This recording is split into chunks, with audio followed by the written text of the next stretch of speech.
வணக்கம். இன்றைக்கி நம்ம பார்க்க போகிற சமையல் என்னென்னு பார்த்திங்கன்னா, ஒரு அருமையான 10 நிமிஷத்தில் செய்யக்கூடிய சாம்பார் ரெசிபி தான் பார்க்க போகிறோம். அதுவும் பருப்பு இல்லாத சாம்பார்.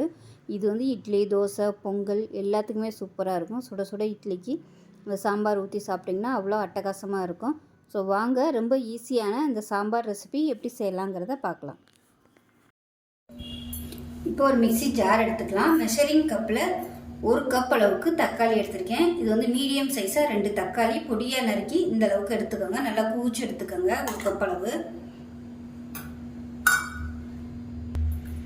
இப்போ அதே கப்பில் 1/4 கப் அளவுக்கு பொட்டுக்கடலை சேர்த்துக்கலாம். நம்ம பருப்பு சேர்க்காதனால இந்த அளவுக்கு நீங்கள் பொட்டுக்கடலை சேர்த்திங்கன்னா தான் நல்லாயிருக்கும். 1/4 டேபிள் ஸ்பூன் சீரகம் சேர்த்துக்கலாம். சேர்த்துட்டு இதை வந்து நல்லா நைஸாக அரைச்சிட்டு பார்க்கலாம்.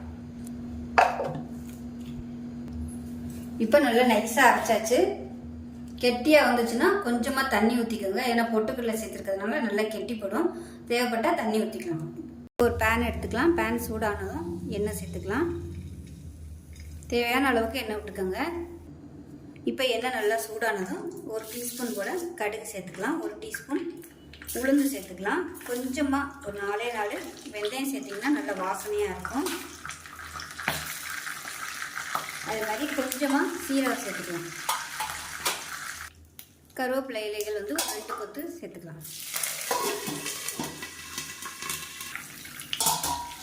இப்போ மெஷரிங் கப்பில் 1 கப் அளவுக்கு பெரிய வெங்காயம் நல்லா பொடியாக கட் பண்ணி வச்சுருக்கேன். இதுக்கு பதிலாக நீங்கள் சின்ன வெங்காயம் எடுக்கிறதுனால எடுத்துக்கலாம். இப்போ சேர்த்துக்கலாம். இதை வந்து நல்லா வதக்கி விட்டுக்கலாம். வெங்காயம் வதங்குறதுக்கு உப்பு சேர்த்துக்கலாம். மஞ்சத்தூள் 1/4 டீஸ்பூன் போல் சேர்த்துக்கலாம். இப்போ இதில் கொஞ்சமாக பெருங்காயத்தூள் சேர்த்துக்கலாம்.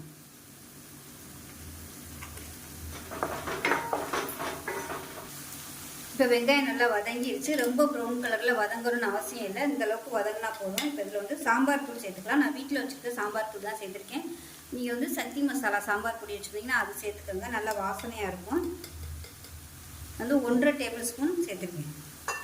இப்போ இதில் காரத்துக்கு தேவையான அளவு மிளகாத்தூள் சேர்த்துக்கலாம். கொஞ்சம் காரம் நல்லா அதிகமாக இருந்தால் தான் நல்லாயிருக்கும். அதனால் 1.25 டேபிள் ஸ்பூன் நான் மிளகாத்தூள் சேர்த்துக்குவேன். ஏன்னா நம்ம பொட்டுக்கடலையெல்லாம் சேர்க்கும்போது உங்களுக்கு காரம் கம்மியாயிடும். அதனால் காரம் வந்து கொஞ்சம் அதிகமாக சேர்த்திங்கன்னா உங்களுக்கு நல்லாயிருக்கும். இப்போ நல்லா எண்ணெயில் வதக்கி விட்டாச்சு. இப்போ நம்ம அரைச்சி வச்சுருக்க இந்த தக்காளி பொட்டுக்கடலை பேஸ்ட்டை சேர்த்துக்குவோம்.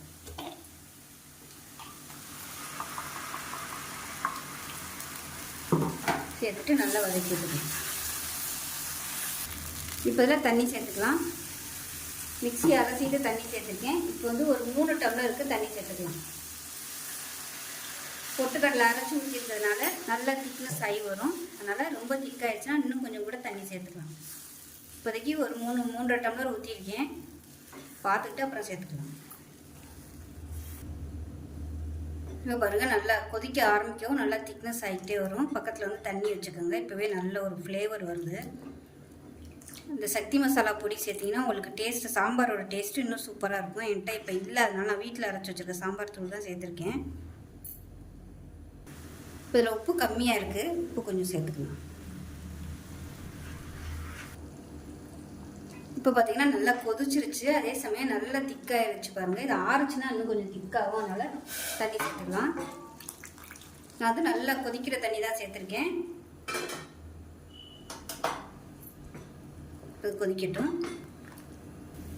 இப்போ நல்லா கொதிச்சிருச்சு.